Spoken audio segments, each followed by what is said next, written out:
Amados, boa tarde, olá. Nós estamos começando a segunda aula da Escola de Discípulos aqui da Igreja Nova Vida da Tijuca.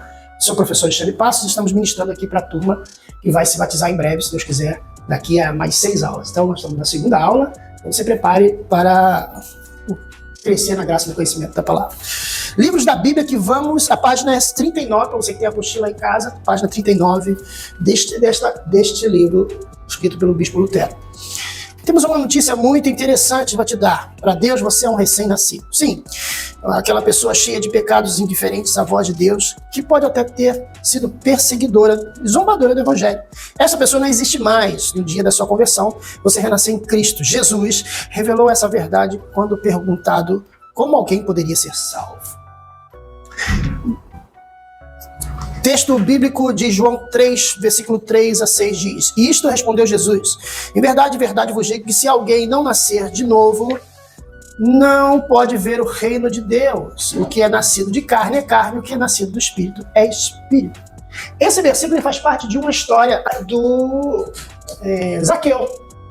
Jesus falou: Em verdade vos digo, Zaqueu, que se não nascer de novo, não poderás ver o reino dos céus. Aí o Zaqueu perguntou: mas como é que pode ser isso? Será que eu vou ter que entrar de volta no ventre da minha mãe?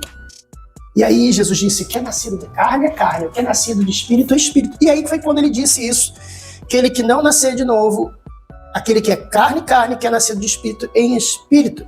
Então, o novo nascimento significa que Deus pega todos os meus pecados, seus pecados, e ele lança, não sei se semana passada eu falei, lança no mar do esquecimento.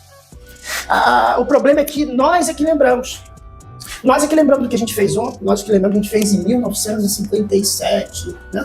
Tá muito antigo, né? 1997, quando em 2003 eu falei mal do irmão, e aí fica se lembrando. O problema é que se você pedir perdão a Deus, ele perdoa todos os nossos pecados. O importante é a gente se conscientizar que a gente não deve viver na prática do pecado. Ali em 1 João tem um texto que fala que todo aquele que é nascido de Deus não vive na prática do pecado. Isto é, não acha normal fazer alguma coisa errada. Não acha normal cometer um pecado. Não acha normal achar que, por exemplo, eu conheço um cara que ele falou que é cristão. Não sei se eu falei semana passada. Ele falou que é cristão, mas eu nunca vi um cara falar tanto palavrão na minha vida.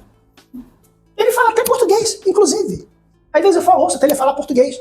Ele fala muito palavrão. Quando eu falo ele fala até português, quer dizer, ele até fala palavras normais. Pra você ver a intensidade do palavrão dele. E aí, conversando com outra pessoa, ele falou: eu sou cristão. Aí eu fiquei assim, parado, olhando. Gente, pelo amor de Deus, eu não sou perfeito, não. Pelo amor de Deus. Eu sou uma pessoa imperfeita. Quem conhece meus defeitos é minha mãe falecida, meus tios, meus parentes, meu pai, minha esposa me conhece perfeitamente, porque me conhece há muito tempo. Eles conhecem meu defeito. Mas uma coisa que eu não faço é falar palavrão. Eu não falo palavrão. Quando eu fico irritado, a palavra mais forte que eu falei uma vez ou outra é a palavra até boba. Porque ela fala assim: mas isso não é palavrão? Mas a verdade é que não é por isso que eu esteja me dizendo que eu sou perfeito ou que eu não tenho defeitos. A gente fala e faz muita maldade. Exatamente. Então, eu tenho meus defeitos. Todos nós temos defeitos. O que a gente tem que entender é que quando a gente recebe Jesus, a gente nasce de novo, tem um encontro com Jesus, Deus faz o seguinte: ele pega aquela nossa dívida, inclusive tem um texto na Bíblia que fala sobre isso. Ele pega a nossa dívida e ele rasga. É como se você te devesse 100 mil reais ao banco e um homem muito rico chegasse para você, pegasse aquela dívida e falasse assim: ó, tá paga a sua dívida. Jesus faz isso com a gente. Por isso que muita gente não entende porque às vezes uma pessoa que mata, que rouba, que comete os pecados, recebe Jesus, aceita Jesus, passa a ter uma nova vida e se torna um crente, um cristão. Mas lembrando, tem que cumprir pena. Senão, não vale a pena. Tem que cumprir pena. Eu falei, inclusive, essa semana eu escrevi: bandido bom é bandido preso, se convertido, cumprindo pena. Eu botei isso. Porque o pessoal bota bandido bom é bandido morto, né? Então, se ele se converteu, ele deixa de ser bandido, ele passa a ser um servo de Deus, mas ele tem que cumprir a pena e orar a Deus, que Deus pode fazer um milagre, pode fazer com que a pena dele seja reduzida, se ele for sincero, e aí fica no milagre de Deus. Amém? Então, isso é nascido de novo, não é voltar para o ventre da mãe. Então ele diz o seguinte: um dia você nasceu fisicamente, mas não foi por vontade sua. Claro, agora, porém, pela vontade de viver com ele para Cristo através de uma confissão dos pecados. Você entrega, você nasceu de novo, só que dessa vez espiritualmente, como um bebê. Então, você não precisa ficar olhando para trás e lamentando o que já fez, né? Eu já falei sobre isso. Você poderia acompanhar a leitura de Mateus 18:3. Lê aí, minha irmã, Mateus 18:3. Procura aí no celular. O irmão já vai abrindo aí em Pedro, 1 Pedro 2, versículo 2, lá no finalzinho. 1 Pedro é perto de Hebreus, perto de Tiago. E isso. Quando achar, só fala que achou para poder ler. Fininha a letra. Página. 18. Tá ali. 18, versículo 3. Pode ver? Pode, minha irmã. Ele diz: em verdade vos digo que se não vos convertermos e não vos fizermos como menino, de modo algum entrareis no reino dos céus. Então a resposta a essa pergunta aqui, qual é a pergunta aqui? O que Jesus diz que é necessário se fazer para entrar no reino dos céus? Ela deu duas definições. Repete aí, minha irmã, a parte final. Se não vos fizermos, não vos converter, e não vos fizermos como menino. Então a gente deve se converter e se fazer Criança. como isso, criança. Ok? Então essa é a resposta aí, se vocês quiserem anotar. Depois se você quer tirar foto também, pode tirar foto depois. Muito bem, aí a segunda pergunta é: se tornar como criança significa pureza, ser humilde, humildade, sinceridade, verdade. Criança é verdadeira, né? Criança olha para a pessoa que está obesa e fala: você está gordo, né? Criança é sincera, pureza, não dá certo, né? Mas você é feio, você é feio. Eu quando era mais jovem, para alegrar umas crianças que hoje são tudo grande, tudo casada, eu fui fazer a festa de aniversário delas, né? Aí eu fui de palhaço, eu e o tio delas. Tudo grande. Aí essa menina, inclusive, mora em Portugal hoje. Aí eu fui fazer palhaço na festa dela, aí as crianças vinham e falavam: mas que palhaço feio! Que palhaço sem graça! E eu ficava muito sem graça. Criança me destruía. Gente, criança parece que é ruim. Eu saí mais deprimido do que alegre daquela festa. Porque, sinceridade, é criança. Que peruca fajuta é essa, tio? Eu usava uma peruca loura, igual do Gugu. Que peruca fajuta é essa, tio? É criança. Então, a pureza da criança, a sinceridade da criança. Então, por exemplo, nós temos que ser crentes que têm que ter a sinceridade como uma criança. Agir como uma criança. Não imaturo, mas com a simplicidade e com essa coisa da criança de se jogar. Né? Vamos lá. O bebê precisa de alimento básico para desenvolver-se, que é o leite materno. O que a Bíblia diz em 2 Pedro 2,2? Pode ler. Como crianças recém-nascidas desejem de coração o leite espiritual puro, para que por meio dele cresçam para a salvação.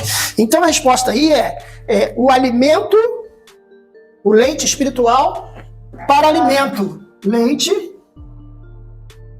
para alimento espiritual. Para alimento espiritual para crescimento. Ok? Muito bem. Agora, uma nova vida livre do pecado. A Bíblia revela uma sentença à humildade. Pois todos pecaram e carecem da glória de Deus. Está em Romanos 3, 23. Ele coloca aqui: essa é a condição de todos. E o resultado disto é a condição de todos é o quê? Todos pecaram. Sermos vítimas do pecado, ok? E qual é o resultado disso?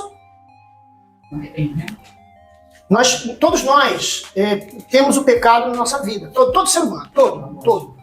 Eu, Bispo Lutero, Pastor Carlan, Bispo Macedo, o homem que você, assim, pensar assim, de igreja, qualquer um. Qualquer um. O que eu quero mostrar a vocês? Que às vezes a pessoa leva muito homem, aquele homem é um homem sagrado, né? Aquele homem ali é santo e tal. E não é nada disso, todos nós pecamos, todos pecaram. Ele deixa claro que todos pecaram e carecem da glória de Deus. Então está dizendo o seguinte: qual é o resultado? Qual é a condição de todos? Nós estamos mortos, a nossa condição é mortos para Deus, tá? Então, bota aí, o resultado disso é a morte. Aqui, ó, porque o salário, versículo 42, ó, página 42. Porque o salário do pecado é a morte, mas o dom gratuito de Deus é a vida eterna em Cristo Jesus, nosso Senhor. Agora, que morte é essa? Está se referindo a quê? Que morte é essa? É a morte física? Por consequência, é. Também. Olha que interessante. Aí que entra algo que não está na lição, mas eu vou falar muito rapidamente, muito brevemente, que existem 3 tipos de morte. Olha que interessante. E eu vou falar bem breve. Existem 3 tipos de mortes. Como assim, professor? Mas não se morre, a morte não é uma só? Pois é, mas eu tenho essa novidade para vocês. Existem 3 tipos de morte. Posso falar lá em cima? A primeira morte que a gente pode falar é a morte espiritual. Que é a morte que antes de nós conhecemos a Jesus, nós somos mortos nos nossos pecados e delitos. Essa é a morte que todo ser humano, antes de conhecer Jesus, antes de ter um encontro com Jesus, nós somos mortos espiritualmente. Existem coisas que acontecem na nossa vida que a gente acha que é normal, que a gente acha que é natural. Mas quando você nasce de novo, o Espírito Santo começa a falar dentro de você, aquilo é errado, isso aí está errado. E vocês com o tempo vocês vão sentir uma voz falando no ouvido de vocês, dizendo, isso não é errado. Isso chama-se Espírito Santo falando a vocês. E aí quando a gente não conhece Jesus, antes de vocês conhecerem Jesus, vocês eram mortos, tinham uma morte espiritual. Quando recebeu Jesus, teve um novo nascimento, teve uma nova vida, uma transformação, um avivamento, né? E aí a segunda morte é a morte física. A morte física, a gente morre mesmo, o nosso corpo deixa de respirar, deixa de transmitir os nossos órgãos, deixa a matéria, né? E a última é a morte eterna.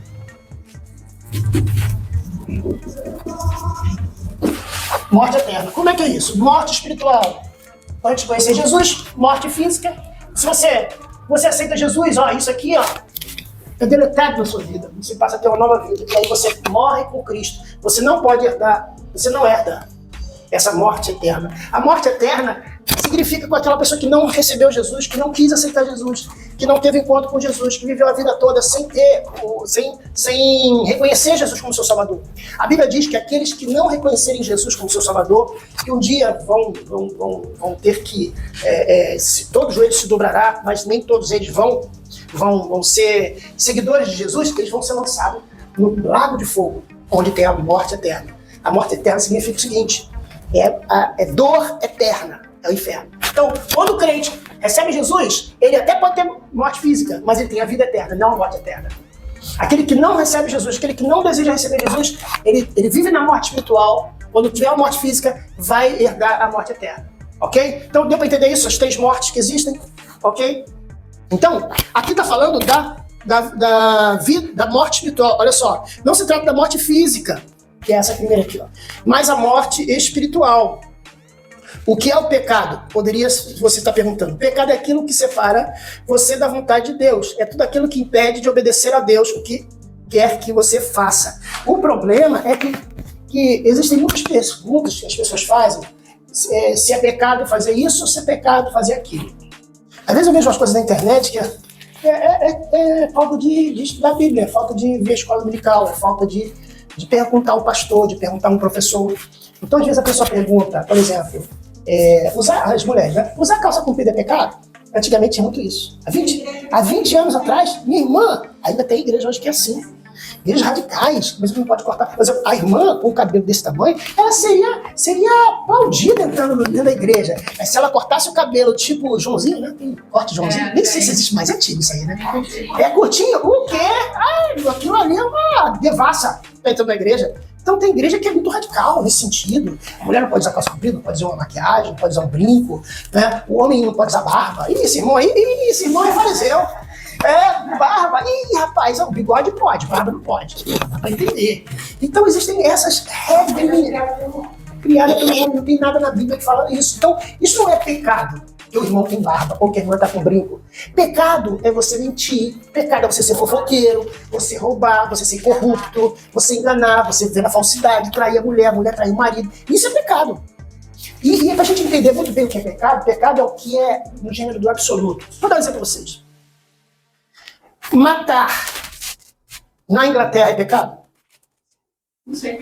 No Japão é? Na Inglaterra, Não é pecado? É pecado. No Japão é?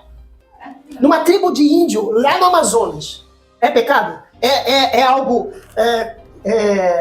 eu vou usar a palavra melhor. Não vou dizer pecado, não. Vou dizer... Oi? Condenável. Lá na África, quase não tem conhecimento de civilização quase. É condenável? Pela tribo? Matar? É, em qualquer lugar. Não existe um lugar onde matar não seja condenável.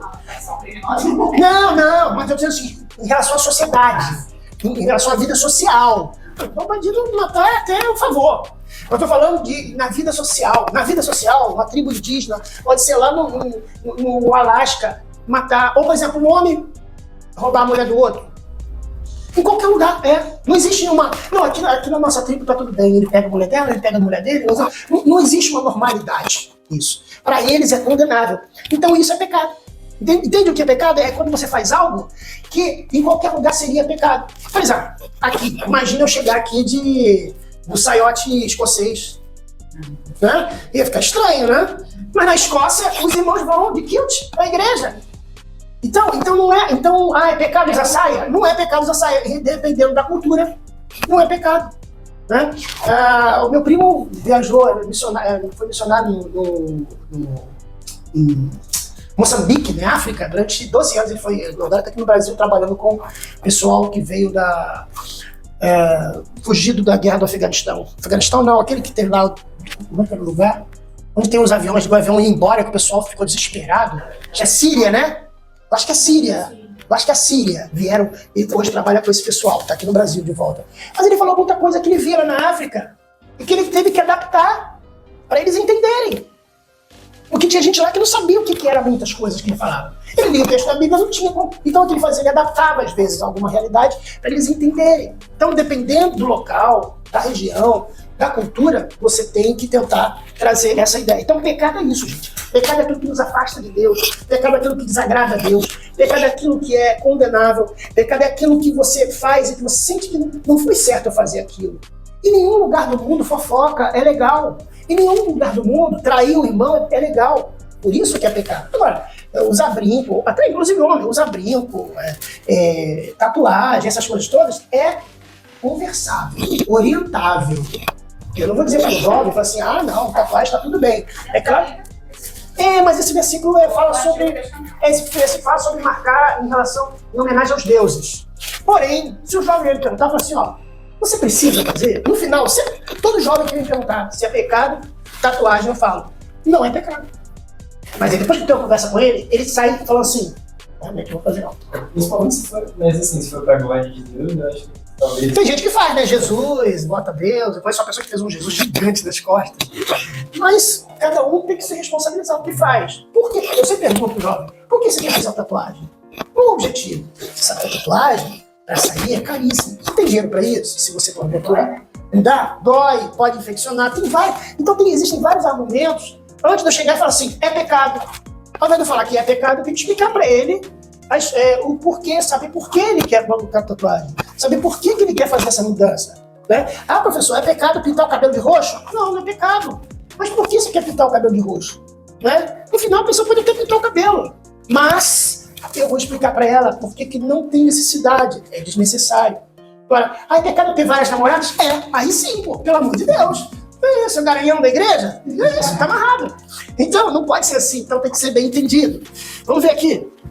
O versículo 6, aqui ele pede para ler Romanos 6, vamos abrir Romanos 6, versículo 23. Vamos ver o Romanos 6 todo. Eu vou ler. Vocês acompanhem comigo, porque ele vai ser necessário. E deixa ele aberto. Romanos. Achou aí Romanos? Beleza. Eu acho mais rápido que eu. Jesus, ó. Jesus amado. Vamos lá. Que diremos, pois? Permaneceremos no pecado para que a graça aumente? De modo algum. Nós estamos mortos para o pecado, como viveremos ainda nele? Como viveremos ainda nele? Ou não sabeis que todos quanto fomos batizados em Cristo Jesus, fomos batizados na sua morte? De sorte que fomos sepultados com ele pelo batismo da morte, para que com Cristo, que ressurgiu entre os mortos pela glória do Pai, assim andemos nós também em novidade de vida. Se fomos plantados juntamente com ele na semelhança da sua morte, também seremos na sua ressurreição. Pois sabemos isto, que se o velho homem foi com ele crucificado, para que o corpo do pecado seja desfeito, a fim de não servirmos mais o pecado. Porque aquele que está morto está justificado do pecado. Olha aí que eu falei, gente. Justificado do pecado. Morreu, então ele agora está sendo justificado pelo pecado. Olha só. Ora, se já morremos com Cristo, cremos que também com ele viveremos. Então aqui houve a morte. Ele está fazendo aqui uma analogia da morte de Cristo com a nossa morte, do nosso velho homem, para ressuscitar com Cristo. Jesus não ressuscitou? Então, eu estou dizendo o seguinte, agora quando Jesus ressuscitou, nós também ressuscitaremos. Olha só. Pois sabemos que, havendo Cristo ressuscitado entre os mortos, já não morre mais a morte, não mais tem domínio sobre ele. Pois tanto a ter morrido de uma vez, morreu para o pecado, mas quanto a viver, vive para Deus. Assim também, vós considerai-vos como mortos para o pecado, mas vivos para Deus em Cristo Jesus, nosso Senhor. Versículo 22 agora. 7, 6, 22? Não, vamos esperar um instante. Vamos lá, vamos responder as perguntas. Vamos nele depois. Então diz aqui, versículo 6, diz que antes da sua conversão, a sua relação contra o pecado era de versículo 6. Como era a nossa relação com o pecado? Como é que a gente era conhecido com o pecado? Onde vivia no pecado? Velho homem. Nós éramos o velho homem quando vivíamos no pecado. Número 2, de acordo com o versículo 11, como você deve encarar o pecado? Versículo 11.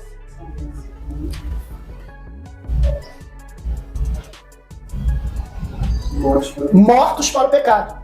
Nós temos que considerar em relação ao pecado que estamos mortos para ele, ok?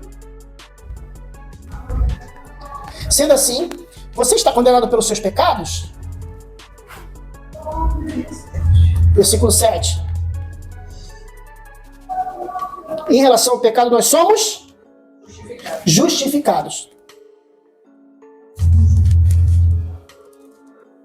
Existe a possibilidade de o pecado que um dia reinou em nós, nossa vida, e poder voltar a reinar? O que devemos fazer de acordo com o versículo 11, 12 e 13? Acho que ele errou ali na sequência, né? Não permitir. Isso, olha lá. Não permitir, ó. Cadê aqui? Não permitir, o pecado continua. Exatamente, é isso aí. Não permitir. Bota aí. Não permitir. Número 5. Em que preciosas mudanças ocorreram em sua conversão em relação ao pecado, do qual você era antes? Você era considerado o que do pecado? Do pecado?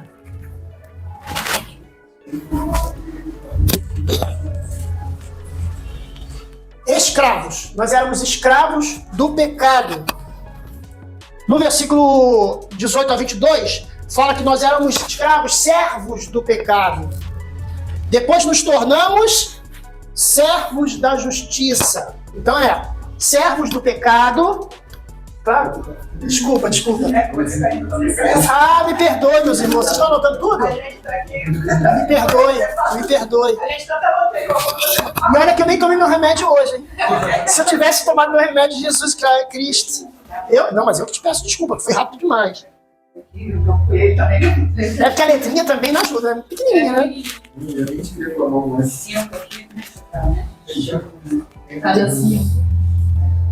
Desculpa, 5. Isso. Aí, 17, a gente escreveu o dia. Que como éramos. Entendi. 17.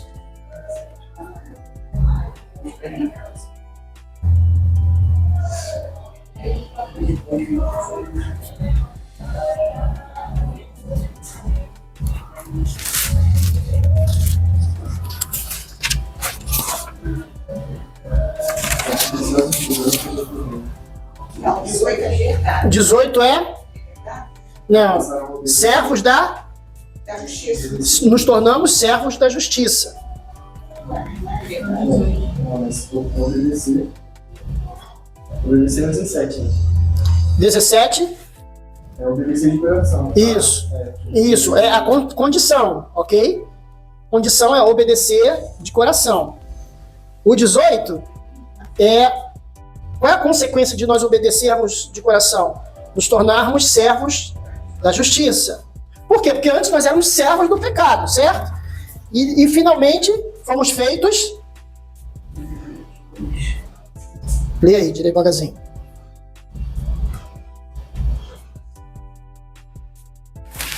Santificação e vida eterna.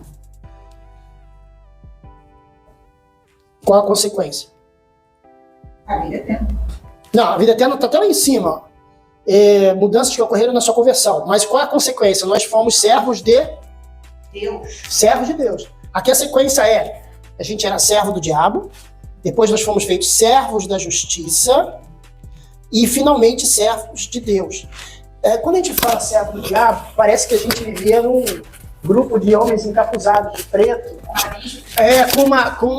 com um pentagrama no chão e velas acesas. Não, ninguém era satanista de conhecer Jesus. Mas o que a gente diz é o seguinte, que a gente não servia a Deus. Então a gente estava sujeito sempre a fazer as coisas que o diabo, que o mundo oferecia pra gente. E a gente até hoje tem essa tentação. E o estudo vai falar sobre isso ainda mais pra frente. Vamos lá? Página 44, podemos? Então a resposta ali a primeira parte aí que ele botou, que eu não escrevi. Primeiro, versículo 17 obedecer de coração, servos da justiça, servo de Deus. 6. Qual é o prêmio maior de acordo com o versículo 22? Agora sim, mano. Santificação e vida eterna, ok? E santificação, gente, não é virar o santinho. Santificação não é se tornar aquele cara chato, que não fala com ninguém, aquele cara que não se sociabiliza, não é se tornar de chegar a partir de amanhã no trabalho e ir com essa roupa assim, manga comprida, e só falar versículo 20. Não. Santificação é quando você resolve buscar a Deus, resolve melhorar a sua forma de ser. Falava muito palavrão? Agora se segura. Brigava. Sabe a história, eu conto a história pra vocês, de uma mulher que ela era crente, mas que ela falava muito palavrão, ela era na boca suja. Então uma vez, meu irmão falou pra ela assim, irmã, quando seu marido começar a te perturbar, ela não tinha muita paciência com o marido. Quando seu marido chegar em casa bêbado, falando bobagem, ela não, porque quando ele chega, eu começo a brigar com ele, começa a gritar com ele, falar palavrão, não sei o que. Não, a irmã vai fazer o seguinte, a irmã vai pegar um copo d'água e vai deixar em cima da mesa. Quando seu marido chegar daquele jeito, você coloca água na boca e deixa a água na boca. Não cospe, nem engole, você vai fazer esse exercício.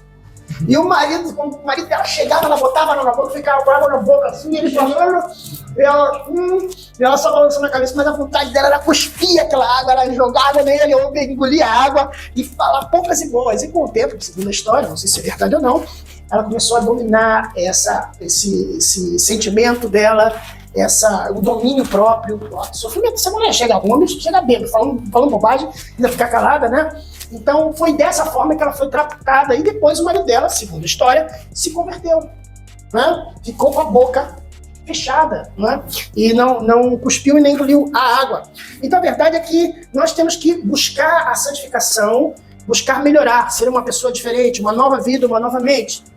Antes da nossa conversão, nós éramos egoístas, só pensávamos em nossa própria vontade, não queríamos submeter à vontade de ninguém. Pensávamos que éramos livres, sendo nós escravos guiados por nossos desejos e pecados. Agora, você se comprometeu e está verdadeiramente livre para obedecer à vontade de Deus. E pode entender o nível da transformação feita por Deus em seu interior.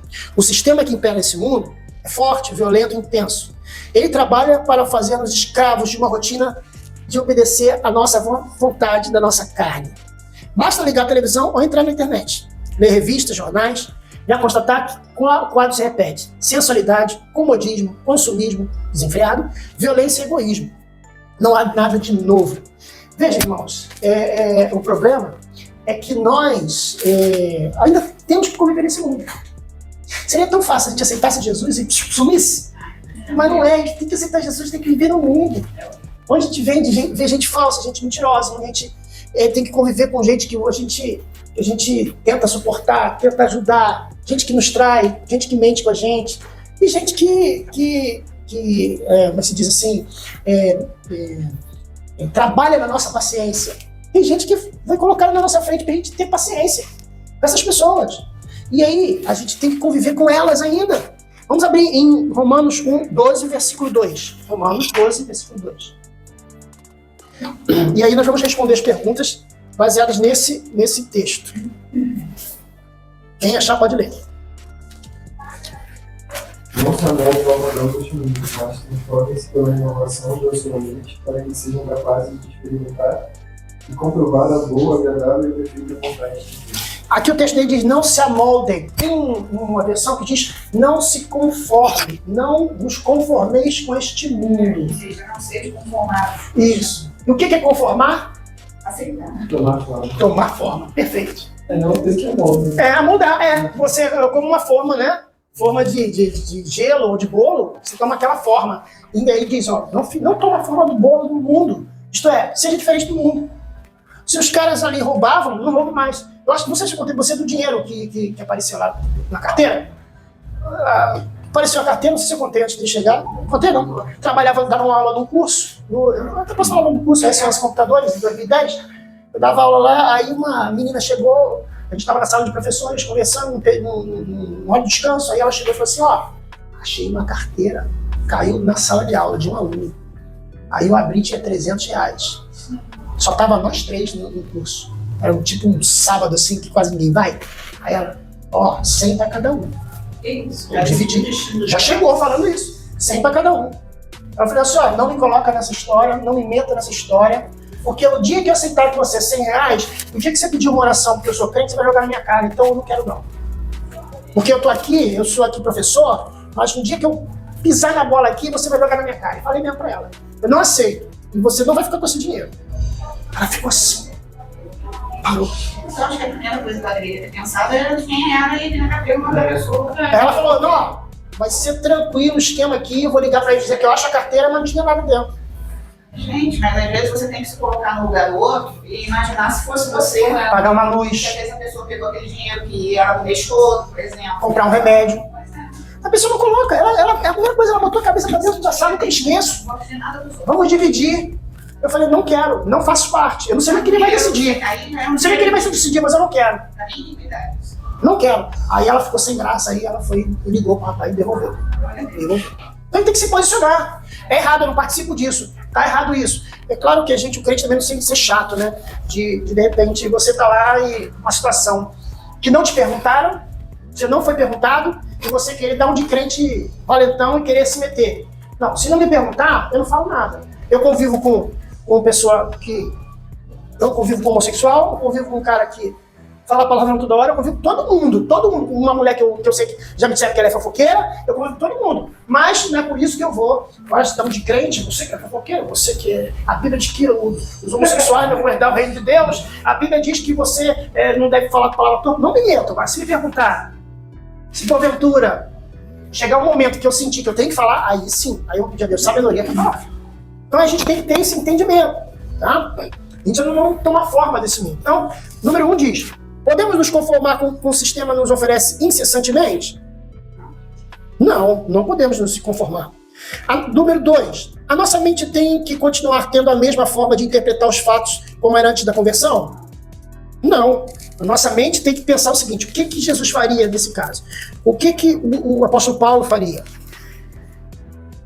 Caso continuemos a pensar como estávamos antes de nossa conversão, quanto ao pecado, quanto a esse sistema que nos impõe a pensar, poderemos experimentar a vontade de Deus em nossas vidas?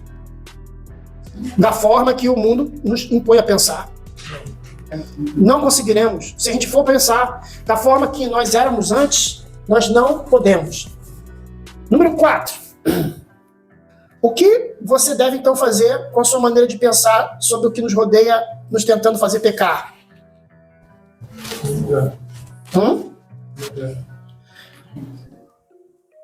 Não se conformar, não tomar forma, não fazer parte, não tomar forma, não participar. Essas são as respostas possíveis, ok?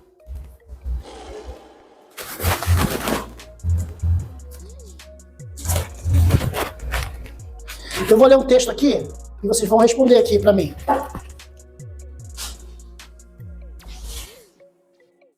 Está escrito aqui em 2 Coríntios 11, versículo 3. Diz assim: mas quero que saibais que Cristo é o cabeça... Não, perdão. Cadê? 11... 2 Coríntios. Estou lendo 1 Coríntios. 2 Coríntios 11, 3, não é? Diz o seguinte: mas temo que, assim como a serpente enganou Eva com sua astúcia, assim também seja de alguma forma corrompidos os vossos entendimentos e se aparte da simplicidade de que há em Cristo. Então aqui que coisas são essas que devem ser mantidas por vocês a cada dia e nunca esquecidas? Vou ler de novo. Vou ler a parte 3, tá? Letra B. Assim também sejam de alguma sorte corrompidos os vossos entendimentos e se apartem da simplicidade que há em Cristo. Não se corromper e não se afastar da sinceridade. Então são essas duas coisas que a gente deve manter. Não permitir a corrupção dominar a gente, não se corromper e se afastar da sinceridade em Cristo.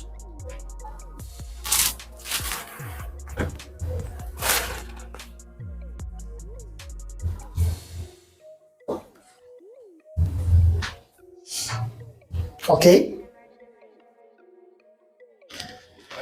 Essa nova maneira de pensar é o que chamamos de arrependimento, mudança. E arrependimento número 1, numa nova mentalidade de interpretar e se posicionar quanto ao pecado. É aquilo que eu falei. Me posicionei.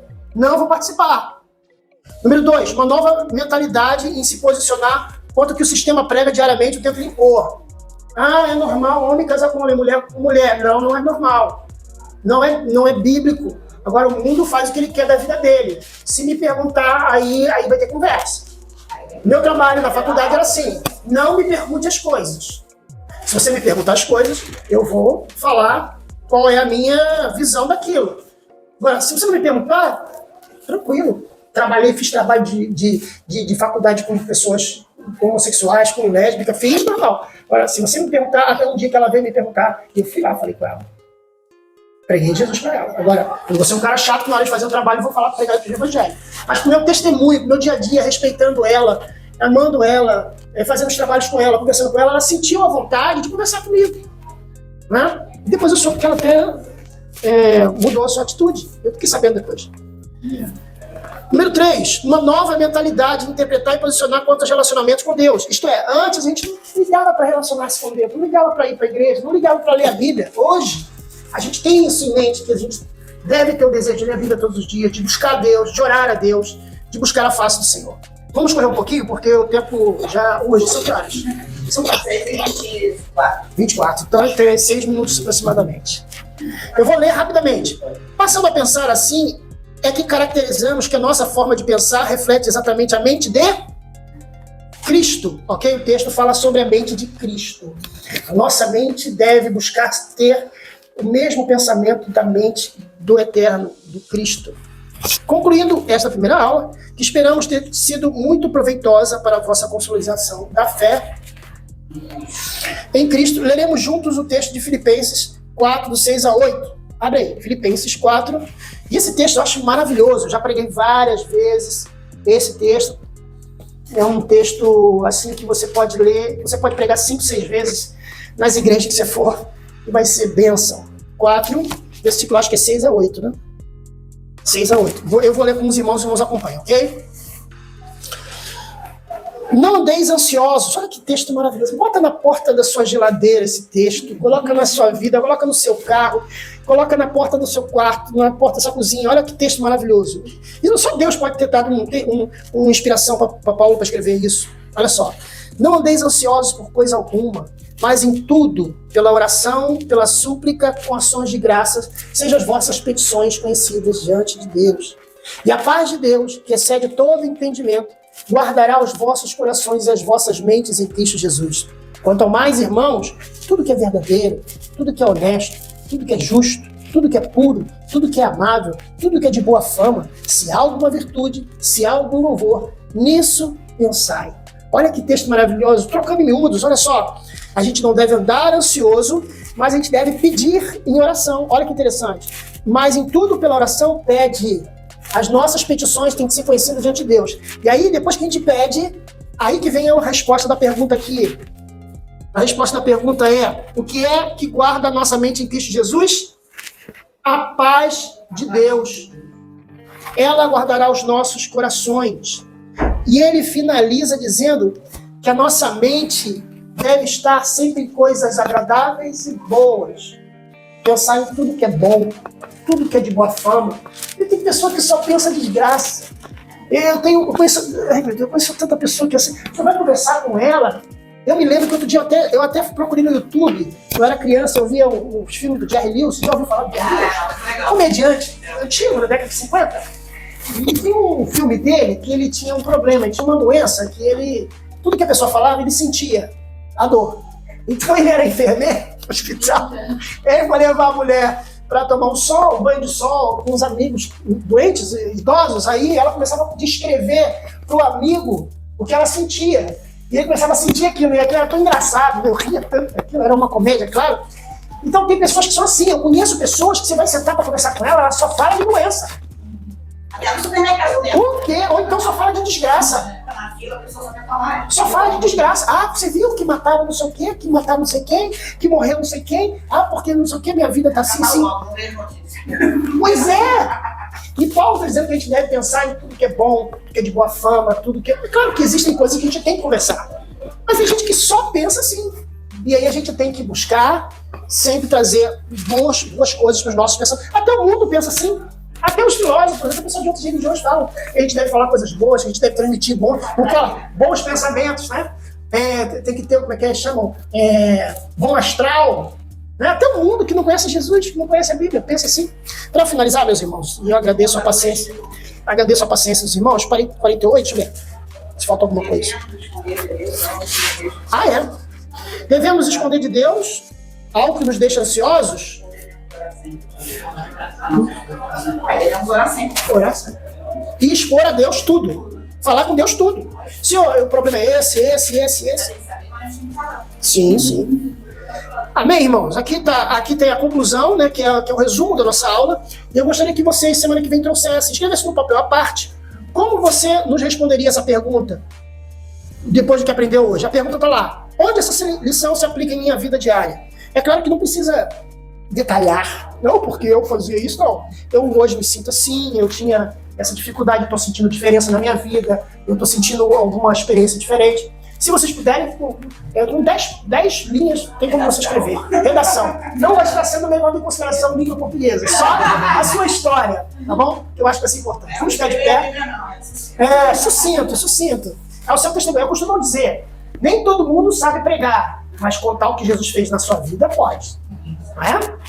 Bem, vamos ficar de pé, vamos lá. Agradecer você que ficou aqui no nosso vídeo, você que está acompanhando essa aula, não sei que ano você está acompanhando, mas você está acompanhando essa aula.